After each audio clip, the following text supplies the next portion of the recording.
ორსულობისა და ბავშვის აღზრდის პროცესში მშობლების მხარდამჭერი პოლიტიკის არსებობა აუცილებელია.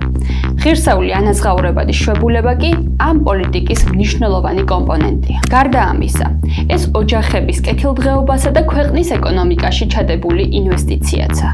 მოკლედ, ამ ვიდეოში მოგიყვებით, რა არის დედობის, მამობისა და მშობლის შვებულება, როგორია საერთაშორისო სტანდარტი, რა ხდება საქართველოში, რა სირთულეები და გამომწვევები არსებობს და როგორ შეიძლება მათი მოგვარება. მარტივად, დედობის შვებულება არის დედის უფლება, აიღოს შვებულება გარკვეული პერიოდით, ბავშვის გაჩენამდე და შემდეგ.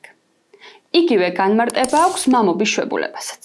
რაც შეეხება მშობლის შვებულებას, მისი აღება ორივე მშობელს ბავშვის გაჩენის შემდეგ შეუძლიათ. საინტერესოა, როგორია საერთაშორისო სტანდარტი. შრომის საერთაშორისო ორგანიზაცია, რომელიც მსოფლიოს მასშტაბით შრომის სტანდარტებს განსაზღვრავს, დედობის შვებულების მინიმალურ სტანდარტად 4 თვეს ადგენს.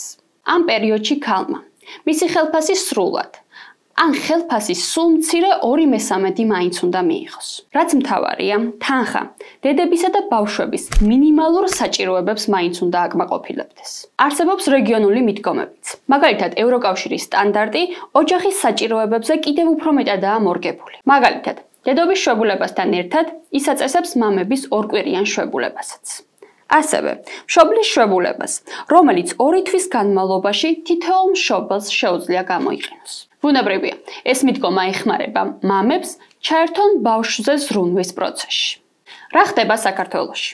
საქართველოს შრომის კოდექსში, როგორც საჯარო, ისე კერძო სექტორში დასაქმებულებისთვის განსაზღვრულია შვებულება ორსულობის, მშობიარობის, ბავშვის მოვლისა და ახალშობილის შვილად აყვანის გამო.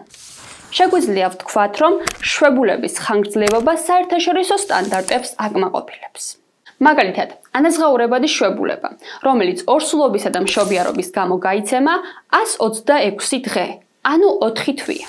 შვებულება ბავშვის მოვლის გამო კი, რომელსაც ან დედა იყენებს, ან მამა, ან ორივე მშობელი ინაწილებს, 2 თვიანი. ამ პერიოდში აღებულ შვებულებას სახელმწიფო მაქსიმუმ 2000 ლარით ანაზღაურებს. კერძო და საჯარო ორგანიზაციებს კი ხელფასის შენარჩუნებას კანონი არ ავალდებულებთ. ხოლო რაც შეეხება არაანაზღაურებად შვებულებას, რომელიც ორივე მშობელს შეუძლიათ გაინაწილონ 547 დღე, ანუ 18 თვე გრძელდება.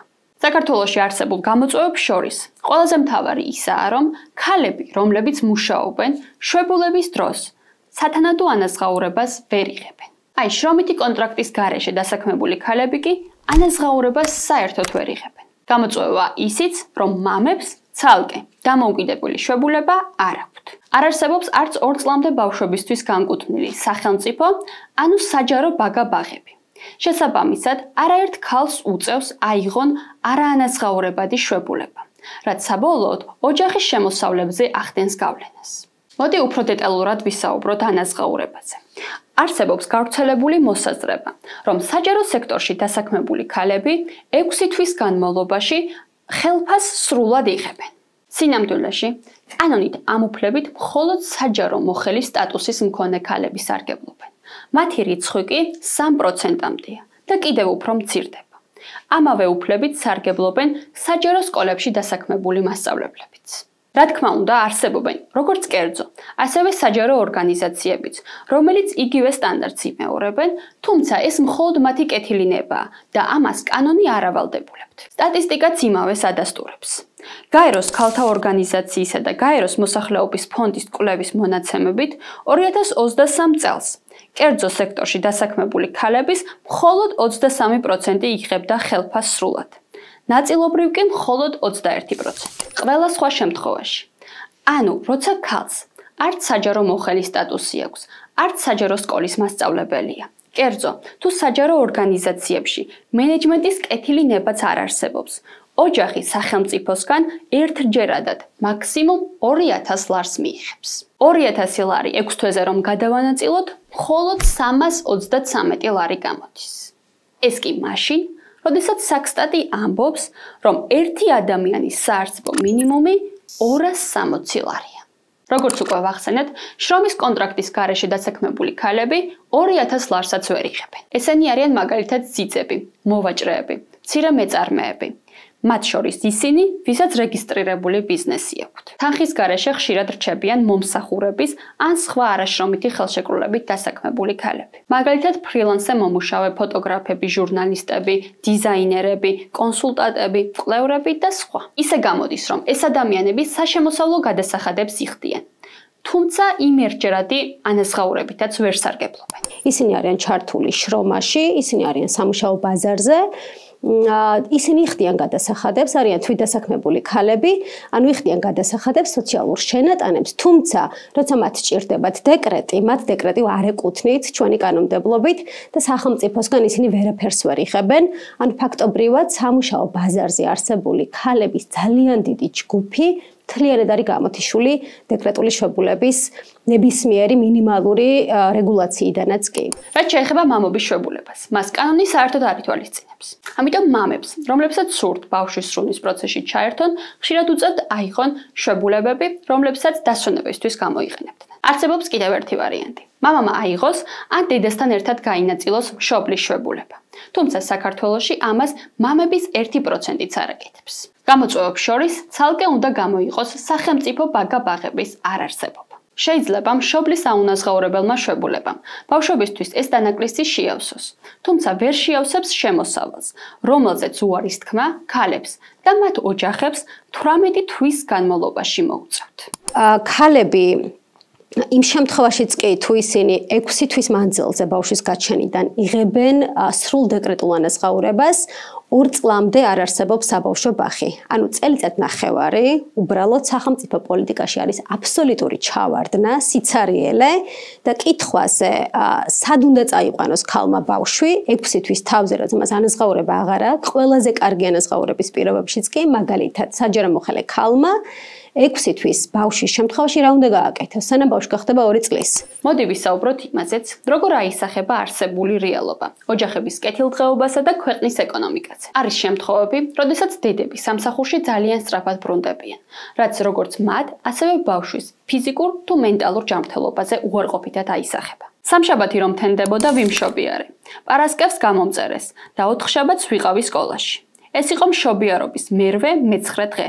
ფიზიკურად დაჯდომა არ შემეძლო და როცა დავიღლებოდი, მერხს ვეყრდნობოდი. ასეთია კერძო სკოლაში დასაქმებული ერთ-ერთი მასწავლებლის გამოცდილება. ხშირად კი ქალები რჩებიან სამუშაო ბაზრის მიღმა, რაც აზიანებს ეკონომიკას და აფერხებს მათ კარიერულ წინსვლას. დედების 35% სამსახურს თავს ანებებს, რადგან ბავშვის დამტოვებელი არ ჰყავთ. მათი ხელფასი კი ძიძებისთვის საკმარისი არ არის.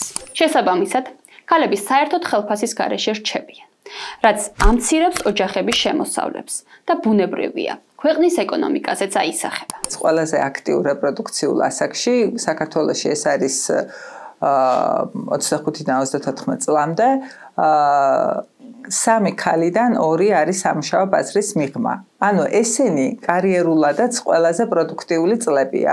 როდესაც ქალები იძულებული არიან და სხვადასხვა კვლევა მიუთითებს, რომ ისინი ამბობენ, რომ ჩვენ არ გვყავს ბავშვის დამკომტავებელი და არ შეგვიძლია ანუ შრომის შეთავსება ბავშვის მოვლასთან.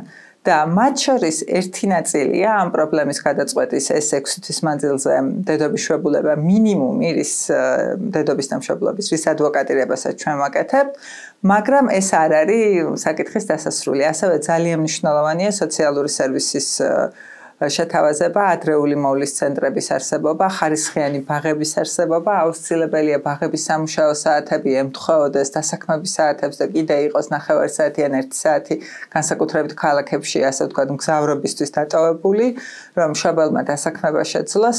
ეს არის კომპლექსური მიდგომა. ამ გამოწვევის პასუხად არაერთი სცენარი და საერთაშორისო მაგალითი არსებობს. თუმცა განვიხილოთ გაეროს ქალთა ორგანიზაციისა და გაეროს მოსახლეობის ფონდის მიერ 2024 წლის კვლევაში შემუშავებული ვარიანტები და ვნახოთ, როგორია გამოსავლის გზები. ეს ვარიანტები საერთაშორისო და ადგილობრივ სტანდარტებს ეყრდნობა. მშობლებისა და ბავშვებისთვის ყველაზე აუცილებელ მინიმალურ საჭიროებებს ითვალისწინებს. მათ შორისაა არსებულ 4 თვიან დედობის და 2 თვიან მშობლის ანაზღაურებად შვებულებას დაემატოს 2 კვირიანი შვებულება მამებისთვის. 4 თვის განმავლობაში დედებმა მათი ხელფასის მინიმუმ 2/3 უნდა მიიღონ და ეს მაჩვენებელი სხვადასხვა სცენარის მიხედვით მზარდია. 2 თვის განმავლობაში მშობლის შვებულებამ არსებული ხელფასის ნახევარი უნდა იყოს. სცენარების მიხედვით ეს მაჩვენებელიც იზრდება. ქალებმა, რომლებიც შრომითი კონტრაქტის გარეშე არიან დასაქმებულები, ან ქალებმა, რომლებიც არ მუშაობენ, ერთჯერადად 1000 ლარიანი კომპენსაცია უნდა მიიღონ. კვლევაში გამოთვლილია ის თანხებიც, რაც სახელმწიფოს ამ ვარიანტების დანერგვისას შეიძლება დაუჯდეს. ყველაზე ნაკლები მათ შორის წლიურად 110 მილიონი ლარია. ყველაზე მეტი კი 144 მილიონი ლარი. ეს საქართველოს მთლიანი შიდა პროდუქტის მხოლოდ 0.14-0.15%-ია. ბიუჯეტისთვის კი მაქსიმუმ 0.62%. ფაქტია, ეს არც თუ ისე დიდი რიცხვია. თანაც თუ გავითვალისწინებთ, რომ ღირსეული ანაზღაურებადი შვებულება ოჯახის კეთილდღეობასა და ქვეყნის ეკონომიკისთვის უმნიშვნელოვანესია.